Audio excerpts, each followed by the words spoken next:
ओम चतुश्चत्वारिंशः सर्गः 44वां सर्ग। श्रीराम के बुलाने से सब भाइयों का उनके पास आना। मित्र मंडली को विदा करके श्री रघुनाथ जी ने बुद्धि से विचार कर अपना कर्तव्य निश्चित किया और निकटवर्ती द्वारपाल से इस प्रकार कहा। 1।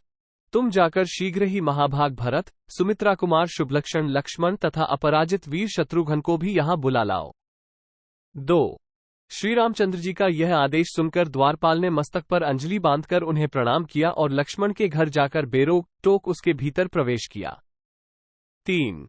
वहां हाथ जोड़ जयकार करते हुए उसने महात्मा लक्ष्मण से कहा, कुमार महाराज आपसे मिलना चाहते हैं, अतः शीघ्र चलिए, विलंब न कीजिए। 4।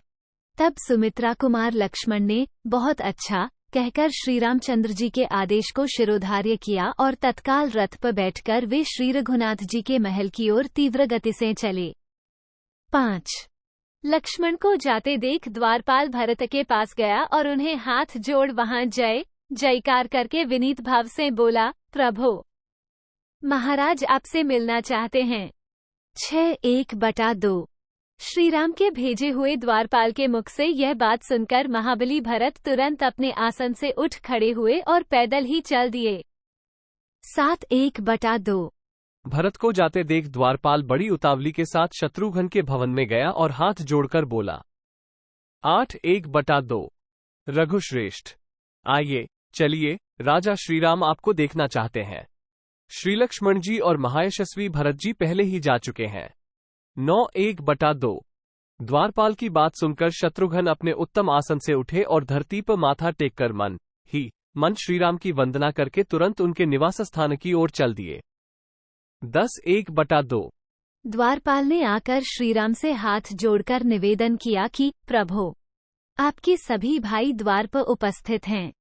11:1/2। कुमारों का आगमन सुनकर चिंता से व्याकुल इंद्रिय वाले श्रीराम ने नीचे मुख किए दुखी मन से द्वारपाल को आदेश दिया, तुम तीनों राजकुमारों को जल्दी मेरे पास ले आओ। मेरा जीवन इन्हीं पर अवलंबित है, ये मेरे प्यारे प्राण स्वरूप हैं।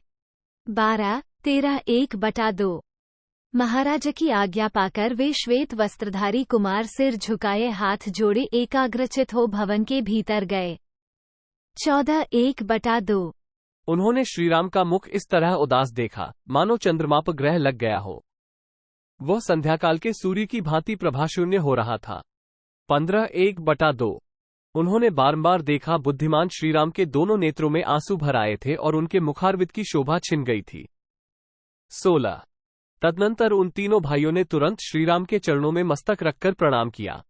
फिर वे सब प्रेम में समाधिस्थ से होकर पड़ गए। उस समय श्रीराम आंसू बहा रहे थे। 17। महाबली रघुनाथ जी ने दोनों भुजाओं से उठाकर उन सबका आलिंगन किया और कहा, इन आसनों पर बैठो। जब वे बैठ गए तब उन्होंने फिर कहा। 18।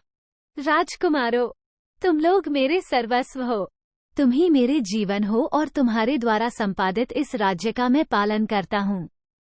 19। नरेश्वरों तुम सभी शास्त्रों के ज्ञाता और उनमें बताए कर्तव्य का पालन करने वाले हो, तुम्हारी बुद्धि भी परिपक्व है। इस समय मैं जो कार्य तुम्हारे सामने उपस्थित करने वाला हूँ उसका तुम सबको मिलकर संपादन करना चाहिए। 20। श्री रामचंद्र जी के ऐसा कहने पर सभी भाई चौकन्ने हो गए। सबका चित्त उद्विग्न हो गया और सभी सोचने लगे, न जाने महाराज हमसे क्या कहेंगे। 21। इत्यार्षे श्रीमद् रामायणे वाल्मीकि आदिकाव्ये उत्तरकांडे चतुश्चत्वारिंशः सर्गः 44।